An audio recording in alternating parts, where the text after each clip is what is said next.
दोस्तों, क्या आप जानते हैं कि एक मसीह होने के नाते हम सभी के लिए ये ज़रूरी है कि हम बिना भेदभाव किए सभी के लिए प्रार्थना करें। आज के समय में बहुत सारे ऐसे लोग हैं जो दूसरों के लिए प्रार्थना नहीं करते हैं। खुद के लिए और अपने परिवार के लिए तो अक्सर बहुत सारे हमारे मसीह विश्वासी लोग प्रार्थना करते हैं, लेकिन बाइबल हमें बताती है कि हमें अपने शत्रुओं के लिए भी प्रार्थना करना चाहिए। जब बाइबल इस बात को कहती है कि हमें अपने शत्रुओं के लिए भी प्रार्थना करना चाहिए, तो सोच कर देखिए कि हमारे लिए अब कोई बचा ही नहीं है जिसके लिए हम प्रार्थना ना करें। यानी कि अगर कोई आपका शत्रु है जो कि आपको परेशान करता है या सताता है, उसके लिए भी प्रभु यीशु मसीह कहते हैं कि तुम प्रार्थना करो।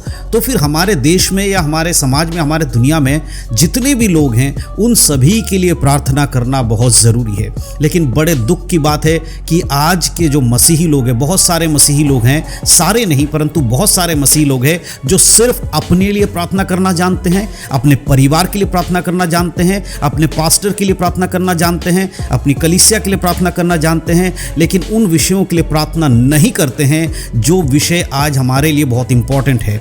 परमेश्वर का वचन कहता है कि अंत के समय में बहुत सारी चीज़ें गड़बड़ होंगी, बहुत सारी बातें गड़बड़ हो जाएंगी, लेकिन तुम्हें निरंतर प्रार्थना करते रहना है। तुम्हें प्रार्थना करते रहना है कि तुम्हारे लिए परिस्थिति अच्छी बनी रहे। आज सिर्फ अपनी ज़रूरतों के लिए लोग प्रार्थना कर रहे हैं, लेकिन दूसरों की भलाई के लिए कोई प्रार्थना नहीं कर रहा है। आज बहुत सारे ऐसे लोग हैं जो कलीसियाओं में सिर्फ अपनी प्रॉब्लम्स को लेकर आते हैं, सिर्फ अपनी परेशानियों को लेकर आते हैं, लेकिन दूसरों की परेशानियों के लिए कभी भी बैठकर घुटना टेककर प्रार्थना नहीं करते हैं। मैं बहुत दिनों से कुछ वीडियोस को देख रहा था, और उन वीडियोस को जब मैं देख रहा था तो मुझे बड़ा दुख हुआ कि किस तरह लोग फालतू की चीज़ों के लिए समय दे रहे हैं, वीडियोस बना रहे हैं और यूट्यूब पर आकर बेफालतू की बातों को कर रहे हैं। लेकिन आज हमारे देश में एक ऐसा घटना घटा है आज से करीब 2 हफ्ते पहले, जिसके बारे में बहुत कम ऐसे मसीही यूट्यूब चैनल हैं या मसीही लोग हैं जो उस विषय के लिए प्रार्थना करने के बारे में बात कर रहे हैं। मैं आज बात करने वाला हूं, आज से 2 हफ्ते पहले की बात है जब आतंकवादी हमला जो हुआ, जिसमें बहुत सारे लोगों को मार दिया गया, निर्दोष लोगों की हत्या की गई। वहां पर लोगों को मार दिया गया गोली मारकर। उन लोगों के परिवार के लिए आज मसीही लोगों को प्रार्थना करने की जरूरत है। मैं ऐसा क्यों कह रहा हूं मेरे प्रियो, कि कोई भी दुखी है, सिर्फ यही लोग नहीं, जो भी जिनके परिवार में दुख है, जिनके परिवार में परेशानी है, प्रभु कहता है कि दुखी जो लोग हैं उनके संग तुम भी दुखी हो जाओ, उनके लिए प्रार्थना करो। जो आनंद मनाने वाले लोग हैं उनके साथ तुम आनंद मनाओ। तो हम जिस देश में रहते हैं, ये देश हमारा देश है और इस देश के प्रति प्रार्थना करना हमारा कर्तव्य है। जब हम ऐसे लोगों के परिवार के लिए प्रार्थना करते हैं, यही दिखाता है कि हम मसीहत में कितना प्रेम रखते हैं।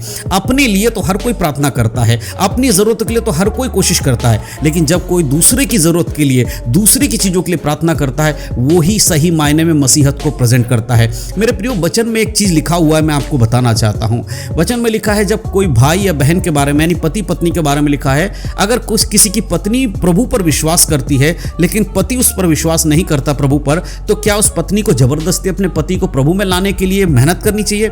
वचन में लिखा है ऐसा नहीं करके वो पत्नी को एक मसीहत वाला जीवन जीना चाहिए, बाइबल के अनुसार जीवन जीना चाहिए। जब वो बाइबल के अनुसार जीवन जिएगी तो उसके जीवन को देखकर उसका पति यीशु मसीह पर विश्वास कर पाएगा। उसी प्रकार से अगर एक पति का विश्वास यीशु मसीह पर लेकिन पत्नी का नहीं है, प्रभु कहता तुम्हारा जीवन देखकर तुम्हारी पत्नी का मन बदलना चाहिए। उसी प्रकार से आज जो मसीही लोग हैं अपने लिए सिर्फ प्रार्थना कर रहे हैं। अगर किसी मसीही के घर में या किसी ऐसे जगह जहां मसीहों के संग सता हुआ है, पूरी की पूरी मसीह के जितने भी यूट्यूब चैनल, आज सो कॉल्ड जितने भी यूट्यूब चैनल आ गए ना फालतू वाले, ये सारे लग जाते हैं, प्रार्थना करो मसीहों के संग ये हो रहा है, प्रार्थना करो मसीहों के संग वो हो रहा है। लेकिन मैं आपसे पूछना चाहता हूं, क्या आपने कभी भी ये कहा जाओ प्रार्थना करो उन लोगों के लिए, उनके परिवार के लिए जो आतंकवादी हमले में मारे गए हैं, उनके परिवार के शांति के लिए प्रभु से प्रार्थना करो। प्रार्थना करो कि परमेश्वर दुख के घड़ी में उनको शांति प्रदान करे। क्या कभी आपने इस तरह के वीडियो बनाते यूट्यूब चैनल्स को देखा है? मसीही यूट्यूब चैनल की मैं बात कर रहा हूँ।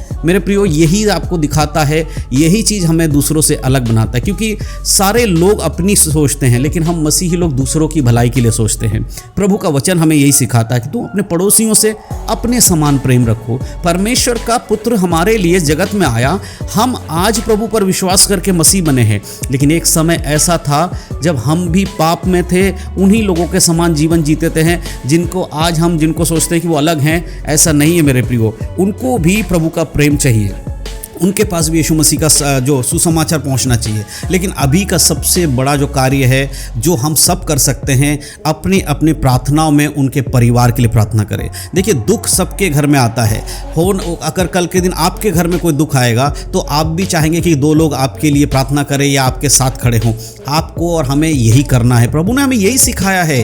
हमें किसी को किसी चीज़ को देखकर ऊंचा नीचा नहीं समझना, परंतु अपने दिल से सबके लिए प्रार्थना करना है। आज बहुत सारे यूट्यूब चैनल जो आ जाते हैं ना, कहीं पे मान लीजिए सताव हो रहा है, धरना देने वाले बैठ जाएंगे, धरना देने के लिए चले जाएंगे, दिल्ली में जाकर धरना दे देंगे।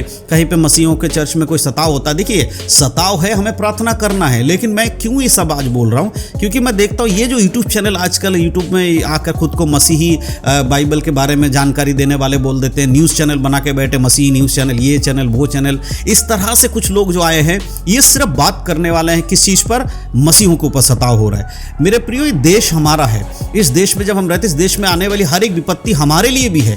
हमें हमारे देश की उन्नति के लिए, हमारे देश की तरक्की के लिए, हमारे देश के नेताओं के लिए, हमारे देश के पुलिस अधिकारी के लिए, हमारे देश के अधिकारियों के लिए, IAS IPS या जो भी PCS जो भी हैं, सबके लिए प्रार्थना करना हमारा कर्तव्य है। सिर्फ मसीह हो तो मसीह के लिए प्रार्थना करेंगे, ये बाइबल की शिक्षा नहीं है। लेकिन आज मैं इस तरह के वीडियो इसलिए बना रहा हूँ कि मैं आमतौर पर ऐसे वीडियोज़ नहीं बनाता हूँ, लेकिन मैं जब देख रहा हूँ कि ये फालतू के जो लोग अपने आप को आकर मसीही बोलकर यूट्यूब पर चैनल बनाकर बैठे हुए हैं, और इनको फॉलो करने वाले भी ऐसे फालतू लोग हो जाते हैं, क्योंकि इनको सुन सुन के उनका दिमाग भी ऐसे ही हो गया है। बाइबल पढ़ो, बाइबल पढ़ो। ये जो लोग आते हैं आपको, इसने मसीह को सताया, उसने मसीह को सताया, सताव किया है, उसको देख लेंगे, परमेश्वर उसको आशीष ये देगा, श्राप देगा, ये फालतू के वीडियो देखकर आपके दिमाग के अंदर कचरा भर गया है।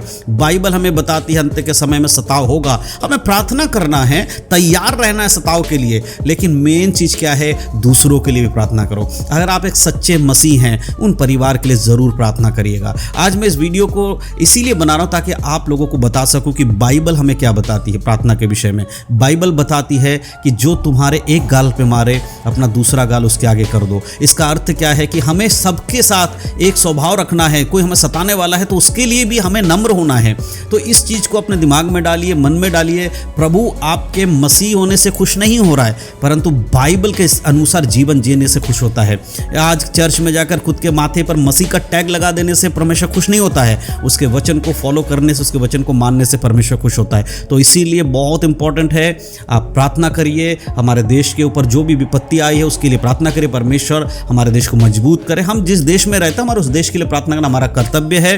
उस देश की भलाई के लिए प्रार्थना करना हमारा कर्तव्य है। हमारे देश में जिन लोगों के परिवार में अपने बच्चों को खोया है, उनके लिए प्रार्थना करें, उनके परिवार के लिए प्रार्थना करें कि प्रभु इस दुख की घड़ी में उनको शांति दे, सामर्थ्य। यीशु मसीह शांति का राजकुमार है। इस बात को बताने के लिए मैं इस वीडियो को बना रहा हूँ। मैं विश्वास करता हूँ आप समझ पा रहे हैं। अगर आपको लग रहा है कि मैं थोड़ा सा भी सही बोल रहा हूँ, बाइबल आधारित बात कर रहा हूँ, तो इस बात को समझते हुए इस वीडियो को शेयर कर देना। आप करोगे तो हो नहीं, मुझे पता है, क्योंकि मेरे वीडियोस कोई शेयर नहीं करता है। लेकिन इस वीडियो को अगर शेयर कर दोगे तो शायद आप थोड़ा सा मसीहत वाला काम कर पाओ कि चलो किसी और के लिए प्रार्थना नहीं कर पा रहे हो, इस वीडियो के माध्यम से किसी तक मैसेज पहुंचा दूं, तो शेयर कर देना। ज़बरदस्ती नहीं है, मन करे तो करना। बाकी जो मेरा काम था मैंने किया, जो परमेश्वर ने मुझे आज्ञा दिया, जो चीज़ में जो बताया मैंने आपको बता दिया। बाकी निर्णय लेना आपका काम है। लेकिन अगर वचन के अनुसार आप देखेंगे तो प्रार्थना करिए, दूसरों के लिए, अपने लिए भी करिए, हमारे समाज में जो प्रभु को नहीं जानते उनके लिए भी करिए। यही हमारा काम है। परमेश्वर आप सबको आशीष दे। सबको जय मसीह की।